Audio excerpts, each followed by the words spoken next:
People of Earth, good evening. We are February 19, 2024. Here are the developments of the current galactic events impacting the future of Earth as a planetary civilization.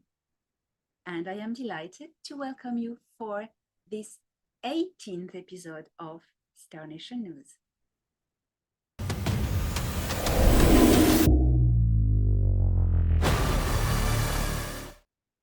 This week, we will have a closer look into the Solar System, particularly centered around events happening on Luna, Earth Moon. Excelsior High Commander Thor Han Eredion reports about events that have recently occurred on Earth Moon. Some major changes have occurred on Luna. Our Earth Alliance teams have accessed the central core zone of the planetoid and found access to the drive mechanism of this artificial satellite. The central sphere, that is mechanical and entirely made of metals of high vibratory structure, is entirely sealed. The only way to access the inside and the drive mechanism is by teleportation. Until now, we didn't have the codes to engage. A delegation of Koldasi from Nara visited recently and gave us the access codes. The Koldasi are the only people knowing about the creators of this mechanism and about the particular technology that they also shared with the Zenate, who are accustomed to the making of this type of planetoid vessels. A team of Zenate were present with the Koldasi at the opening of the lunar core module that occurred 2 Earth weeks ago. I was there too, with High Commander Chiara, Internal Diplomatic Liaison for the Galactic Federation of Worlds. What was found was impressive. Inside of the core module was a completely different technology than anything I had ever seen before. It is an etheric engine that looks like a complex geometrical construct made of circles imbricated one into another and able to convolute in different directions, as I was explained, although it was steel. It looks similar to the ancient astrolabes that you have on Earth, but in a translucent way. Oh, it is very beautiful. You could feel it. It had a consciousness, and it was sleeping. Even though you could feel it, you could feel its presence, its beautiful, entrancing presence that touches you right to the core of your soul. You could also feel that it lives not in this linear time, but in a different time structure. A time that seems to us slower, but for her, our linear time is felt as much shorter. She was just sleeping. Luna has a soul, it truly has. And I didn't know this. Nobody in the Federation knew this. Until we actually saw it for ourselves and experienced it. High Commander Chiara was crying with emotion.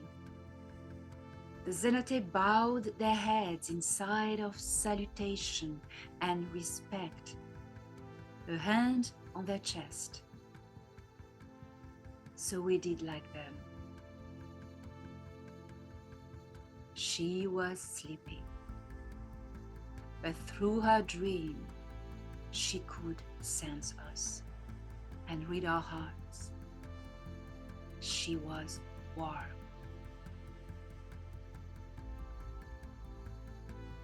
You remember 2 years ago when we retrieved the pods from the inside of Luna. We had found them near the core module. These were the crew in stasis. The crew of this ship, Luna. At the time, if you remember well, the Zenate were the best equipped to take care of them. So we handed the pods to them. Now, we have found the ship command module. It was heating up in our presence. One of the Cold Sea delegation told the Zenate that it was time to bring back the pods of the crew and place them in the Luna command module. Oh, they are not going to move the planetoid. It would cause great harm to Earth. No, they will only activate her core memory, that the knowledge is unlocked. The Cold Sea told us that this knowledge has nothing to do with technology, but with consciousness and soul. That is how, they say, the ancient powered the vessels across the universe and dimensions. So I will tell you more when the Zenate bring the pods back and they are placed inside of the core command of Luna. Besides that, the production of medical technologies and training of Earth scientists and medical technicians continues, as well as the production of anti-gravity planetary vehicles such as cars and shuttles. I wished you could see what I saw in the heart of the moon. High Commander Thorhan Eredion reporting for the Galactic Federation of Poland.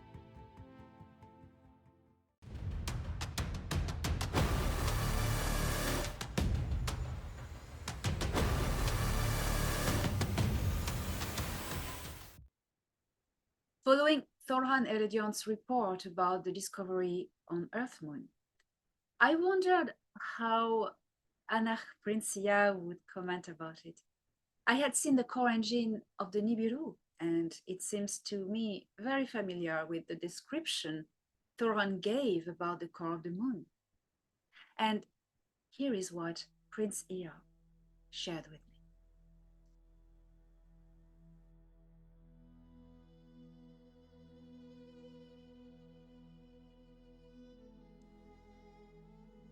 I am speaking to you.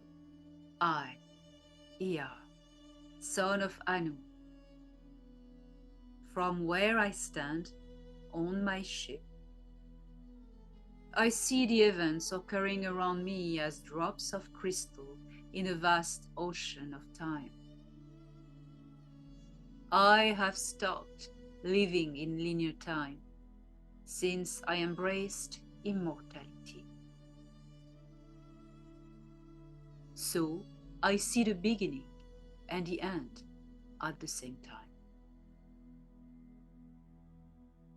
The knowledge of the universe is imbued in my veins of rushing gold. I can see, from where I stand, the beginning of Earth Moon, when she was brought into the Sol system by very old souls. They are still here, watching from their spherical ships. These old, noble souls have been watching over humanity of Earth from a distant dream. A dream made of stars and dancing arms of their mother, Natar. And this dream, in this dream, were a more ancient people. Those beings were so old that they did not feature with any linear time. But in truth, they had an origin and a history. You call them the builders. They built gateways between the stars. One day, out of linear time, you may meet them. Regarding Luna, Key's satellite, this vessel has been anchored to its new mother planet as far as we have known. But it doesn't originate from here. It is coming from another zone of this galaxy. The Zenate know well about it. But what I know, I will tell. From behind the veils of oblivion, I will tell, as the mad Kahal showed me. Luna has a soul, same as my ship, the Nibiru, has one. These souls were fractaled from source by a culture who knew how to perform this miracle. But you know, in the greater schisms of stings, there are no miracles, only science. Miracles reveal a universal law that is yet to be discovered. Science is the games we play with the universal laws. We learn about them, we tame them, we try bending them, and in the end we learn from them about ourselves. You and I are speaking in this precise moment in time, in suspension between linear and universal. You are on my time, and I am on your time, but yet our hearts beat in unison outside of time itself. This is when miracles happen. You and I communicate. To understand objectively the history of your star system, you do need to step out of time and understand what time truly is. Once you do, you find the keys you were desperately looking for. Who is who? When is when? And what is what?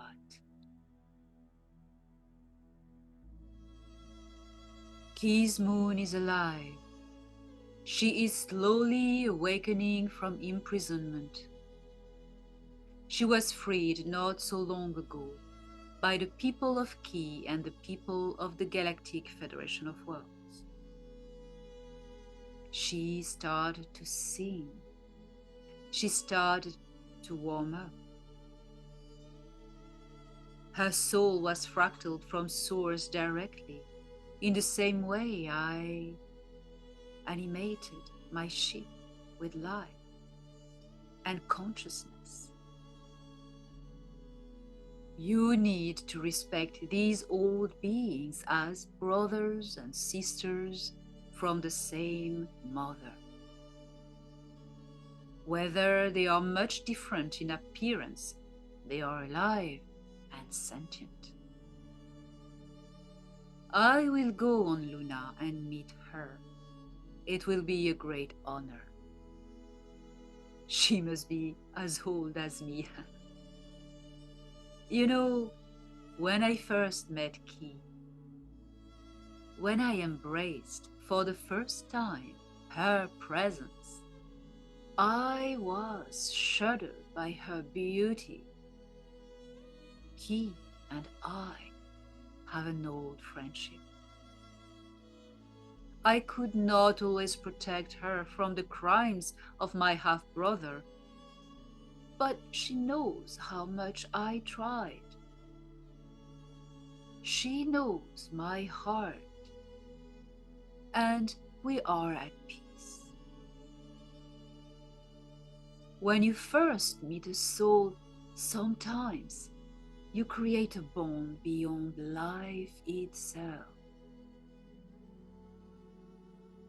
The crew who sleeps in the pods are on their way back to Luna. They will be placed next to her warming up heart, and their souls will be called back. From wherever they stand in this galaxy, time, universe, or beyond. They belong with her. She will not move, for her life is intertwined with Ki. They became sisters, lovers. One cannot live without harming the other. They depend on each other. Luna and Ki are a magnificent love story. And the frequency of love is waking up the ancient vessels, the arcs. The knowledge that Luna's heart will soon unveil will be implemented in the technologies developed in her planetoid body. But it is not only about technology, indeed. It is about consciousness. The humans of Ki are on the verge of discovering what consciousness truly is.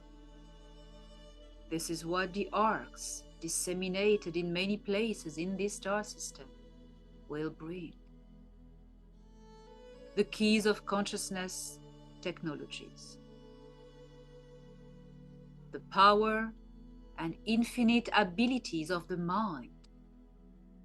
There has been a long war upon it to sever humans of Ki from this power, that they do not even know they have it as innate.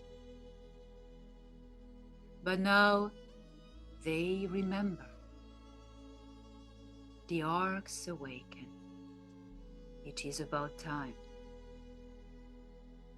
I am Iya. You knew me as Enki. I am only a soul who fell in love with the world and vowed to protect all life she carried, and the children who now have grown to become her righteous custodians. Time. It was only about time.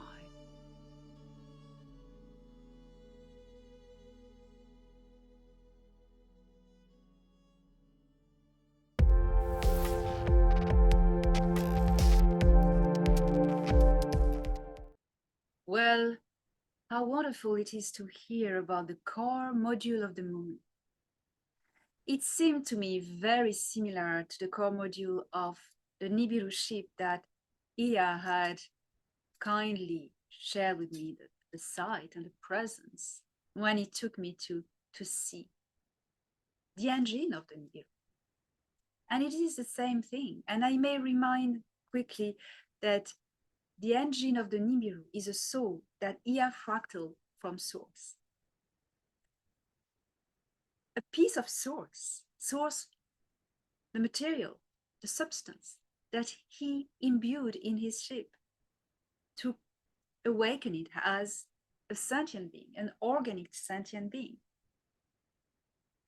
And on the moon, in the moon, it's the same thing. But as Torhan described it, it was slightly different because it's a different technology, a different culture, obviously. In the center core of Ia's ship, the core engine is a soul, it's a sphere. Sparkling, crackling blue light sphere. But in the moon, Thorhan described a mechanism with rings that are translucent, etheric mechanism, and it's more of an animate, sentient mechanism rather than a soul in the Nibiru. So this sentient technology was created and animated by an ancient culture that obviously are the builders, but it's their technology. But the Zenate brought the moon into our star system. So it's a symbiosis between different civilizations, cultures, races, technologies, and natures of consciousness. This could explain the earthquakes of occurring on the moon recently, because the moon is warming up, the core is warming up, because the consciousness in its core has been awakened. So the moon, of course, will not move, but it will wake up. The consciousness will wake up to release knowledge. And this knowledge will be implemented in the technologies that are at the moment produced on the moon. The factories I visited last year producing medbed technologies, anti-gravity cars technologies that I could see as well. And these medical technologies, also there are technicians and medics from Earth who are being trained in these technologies, how to use the medbeds and how to function. The moon is to become a hub to heal people, medical hub. And it has started with the army, and then the humans of the future, the children who will make the future, who have severe disease, will be cured first, and then it will pass to the next step will be the more in need people, whatever age. But children will be treated first, which is logical for the children of the future of humanity. Wonderful to hear Ia's take on the moon, on what Thoran shared. So here it is for the moon for this week, and we may come back on the topic when Thorhan will have more information about the bringing back of the crew. You remember it was in chrysalis pods. It was really beautiful, as described in the cedars. Of course, you will see all the visuals and drawings about it. Well, you've heard from Thorhan about High Commander Kiara. So High Commander Kiara is the internal liaison high officer for the Excelsior. I'm going to remind you how the structure and the organization works in the military grades in the Galactic Federation of Worlds, that you can understand better who is Kiara and how Thorhan fits into this hierarchy. So you have first the military infrastructure. The military infrastructure is composed as such. You have the High Command, the Siege of the Galactic Federation of Worlds, which includes at the top of it the Galactic Federation of Worlds High Council. And then you have the Marshal High Command. This is worth for all ships all over the galaxy, all facilities of the Federation all over the galaxy. All the decisions, the final decisions are taken there. Then you have all the ships, and the ships are structured as such. You have in each ship, that's the structure of one ship, and all the motherships have the same structure. So the mothership admirals, let's take for instance the Excelsior, XL6, or called Excelsior by the Earth Alliance people. The mothership admiral, here we will have Ardana, High Commander Ardana. There's one per mothership. And under her is the High Command officers. They are also called High Commanders, compared to Ardana, who is called High Commander Admiral. You have then the High Commander officers, which all of them have assignations. We will see this further ahead. Then under them, you have commanding officers who will apply the decisions taken in the high command. Under the commander officers, you have the dodecade captains, captains of smaller fleets of 12 ships, compared to the commanding officers, who some of them can command whole fleets. Under the dodecade captains, you have the ship captains, of course, and the personnel and the pilots, and under them the trainees. Let us see now the composition of the high command of the Excelsior. This is only for the Excelsior, one motorships among many. So this is the actual composition of the battle station, XL6 Excelsior High Command. You have first High Commander, Admiral Ardana. Under her, 6 command officers. The decisions for the battleship are taken together with High Commander Ardana and the command officers. Ardana takes final decisions, and the command officers are going to discuss how they are going to apply it throughout the hierarchy of the Excelsior. So the 6 command officers are at the moment Jor-El, he's a Pleiadian Ahel, is the head of the tactical operations. He's the one who could be called the war commander or the battle commander, the operation commanders when it comes to conflict in space.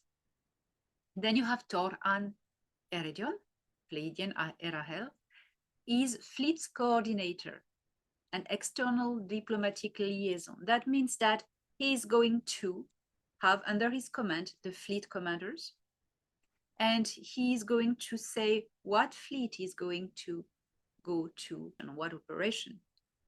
External diplomatic liaison, he will be the emissary between the Excelsior and, for instance, the Ashtar Command, the Earth Alliance, the Cedars. He's the one who travels to be the liaison between all different organizations and the Excelsior. And here is Chiara. She's a Pleiadian Ahel. Internal diplomatic liaison. Internal diplomatic liaison is being the emissary between the different services of the Federation and also related to the Excelsior. For instance, she will be the liaison between the Excelsior and other ships of the Galactic Federation. She's only the liaison for all the infrastructures of the Galactic Federation and the Excelsior, compared to Thorhan, who is the liaison between the Galactic Federation facilities and other non-Galactic Federation organizations. Then you have Denethor, Pleiadian Erahel, is a science high officer. And he's working with the secret space programs, as we call them on Earth, and he's the scientific liaison for them. So he is going to train super soldiers who join the Earth Alliance. He's going to be the lead scientist in developing technologies to improve the efficiency of the Earth Alliance. Is going to work closely with the secret space program, closely with Solar Warden, for instance.